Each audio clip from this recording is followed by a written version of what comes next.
day after Elon Musk launched a new chatbot called Gronk out of his ex-AI startup, the rival to OpenAI, they unveiled their latest chatbot model. Mark New reports that this new, more powerful model, well, he'll explain from San Francisco. At its first developer conference ever, OpenAI CEO Sam Altman took to the stage, noting it's been less than a year since the launch of the groundbreaking ChatGPT chatbot. Altman kept up the pace by announcing a new version, ChatGPT-4 Turbo, which allows users to input 3 times as much material in a single prompt as before. That means you can essentially input a 300-page book and, for example, ask GPT-4 Turbo to summarize it.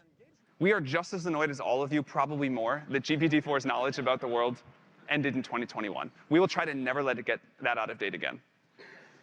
GPT-4 Turbo has knowledge about the world up to April of 2023, and we will continue to improve that over time. OpenAI also introduced personalized GPTs, which allow developers or even people who don't know how to code to build their own ChatGPT agents for specific purposes. You can, in effect, program a GPT with language just by talking to it. It's easy to customize the behavior so that it fits what you want. GPT-4 Turbo also comes with 6 AI voice choices with natural language abilities that are strikingly human. Did you know that Alexander Graham Bell, the eminent inventor, was enchanted by the world of sounds? An entire ecosystem of startups like AI assistant builder RealChart is hoping OpenAI allows them to better use GPT's platform rather than compete directly with them. When they build ChatGPT, when they build those tools, they want ordinary people, they will be able to use the technology, right? So that's why it aligns with a lot of developers, like me, like a lot of people. So we want to see how OpenAI is going to help us, to be easier to reach to the ordinary users. How generative AI companies train their models has created controversy. In fact, in July, comedian Sarah Silverman and 3 other authors filed a lawsuit against OpenAI and Meta, alleging that their AI systems illegally ingested their copyrighted books. OpenAI, at the developer conference today, took on this issue by introducing something called Copyright Shield. Copyright Shield means that we will step in and defend our customers and pay the costs incurred if you face legal claims around copyright infringement. It's certainly a bold statement to make. Now, of course, the real interesting bit is something they didn't share, which is the details of exactly how that would work. They want to give confidence to developers, and I think they're also clearly aiming at professional large companies to reassure them that using these models or building models off of what they've already built is safer than ever and legally protected. Altman closed by calling AI a technological and societal revolution, likening it to having superpowers on demand. Mark New, CGTN, San Francisco. An eye-opening new study shows that the majority of U.S. workers have no idea AI is being used by their employers. The workplace management services company UKG surveyed more than 4,000 employees in management and executives in 10 countries. 78% of executives confirmed the companies were using AI, with more than half reporting their employees were working directly with AI. Still, more than half the employees had no idea their companies were using the AI, and they wanted more transparency. 3 out of 4 employees said they'd be willing to embrace AI if their bosses were more forthcoming about how it was being used. For a deeper dive into this topic that's now become controversial, we're joined by Amelia Winger-Bearskin. She's a Banks Family Preeminence Endowed Chair and Associate Professor of AI and the Arts at the Digital Worlds Institute at the University of sunny Florida. Amelia, good to see you again and welcome back. Why is this so controversial? Since the beginning of time, your employer generally knows if you're even coming to work. They generally know what you're doing. In fact, many employees have to write in notes or keep tabs on themselves and write reports on themselves for their employers. Why is this particular issue of AI so controversial?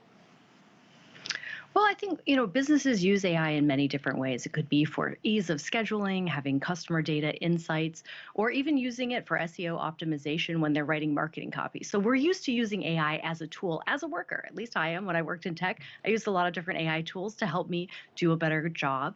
I think the reason why people are concerned varies, but at the core of it is, am I going to work and doing my job and helping to train something that will replace me. And I think that's where people get concerned, right? They wonder, am I helping to replace myself? Is my job going to be in jeopardy?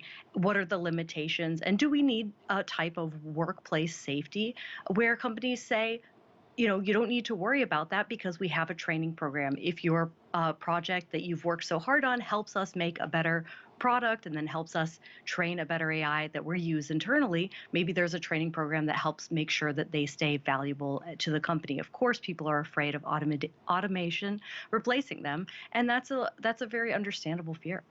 Right. I mean, this goes back in time, but you take anybody's job for that matter. Businesses in general are there to make a profit and there to have efficiency. If they can do it for better, and maybe that means cheaper, or maybe that means faster, maybe they're working 24 hours a day. I mean, you are in some ways replacing yourself. And yes, the other flip side of it would be, well, my job would be safe if I knew how to use AI to make my job better. I mean, that's a fair argument, right? Absolutely. And we already are. Many of us are using AI, even if we don't know it, as we use email. There are emails that help block spam and all of that. It uses AI powered tools. So many of us are using AI in our daily work and we don't know it. And what we are afraid of is the unknown. And we need to have a clear and understandable limitations, regulations, and also standardizations around how we use AI in the workplace that benefits our entire community, that benefits our bosses, it benefits us, it benefits the team. And, when you work in tech, that might be more transparent to you. But it is true that at this moment, most workers, AI is affecting maybe even just a small part, but it's hard to find an industry that is completely unaffected by the field of AI. Go ahead. I was going to say a lot of technology companies, and I can think of a few, but they're tracking obviously when you come into work, when you leave, how long your lunch break is, how often you're by your keyboard. They may even know when you're even looking at the screens or not. I mean, at some point, as an employee, I would be frustrated. My employer probably watches some of what I do, I am sure, but to know that they're watching everything that you're doing, and then you get emails reminding you need to look at the screen more, you need to have your hands on the keyboard more, or your lunch break was too long, or you took too long to go to the bathroom. At some point, employees aren't going to want to be employees anymore in this kind of environment where it's Big Brother watching you 24/7. Well, I've worked in a lot of startups that became successful very much by picking up areas that other people had failed at, right? That's common to making business. And so companies we've shown a lot of data around those types of over surveillance of employees actually does not make for a better innovation or to be competitive in the marketplace. And often startups that allow more flexibility, that allow people to be trusted more, they do end up doing better. So it's obviously a choice, and every company will need to make a choice around how much surveillance they think is necessary versus the types of damage it may cause to morale or to innovation or to the ability to be able to move fast and be competitive in the marketplace. AI experts, Elon Musk, for example, he was recently over in the UK at that big AI convention with the Prime Minister there. And, he reiterated the same thing he said before of the fear of AI and needing a potential kill switch in case the computers, for lack of a better word, take over what the humans are due. I think that you are in agreement that ultimately the humans should be in charge of whatever is happening in AI, kind of like in our business what we'd consider an editor as just to double check to make sure the AI isn't doing anything too crazy. Absolutely. Anytime we have a large scale innovation that has a global impact like electricity or other types of power, you have the power to do great good and you have the power to do great harm.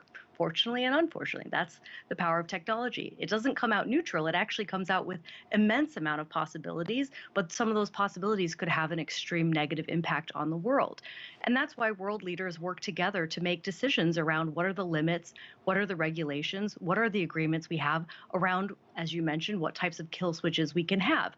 Oftentimes, algorithms are making billions of decisions that unfortunately humans can't monitor at the same speed and rate that AI can. And so putting things into the hands of AI without human regulators or without humans' ability to oversee it is where that fear comes from. Just for the sheer speed at which machines can make decisions, view data, and make a type of what we call black box algorithms, where humans don't have enough time on this planet to be able to read through the minutia of that amount of information. That's very easy for a machine to do. Right. And so that's where that fear really comes from. And it is a real fear. And it's important for all of our government leaders to come together and to begin making real common sense like regulation around the limitations of AI. Okay, fun question for you before I let you go. If we were freshmen in college again, and we were to pick a major or topic to study that we could not have to worry so much about being driven away by AI, maybe we study AI, what would we study? Well, I think you should study something that helps you become more creative, because if you're creative, you will be able to learn new skills easily. You'll be able to think of creative solutions to new problems that the world doesn't even know about yet. And so I would highly recommend people study something that will help them be more creative. Amelia Winger-Bearskin, really appreciate you joining us from the University of Florida. Thank you again for your enlightenment on this important topic. Thank you for having me.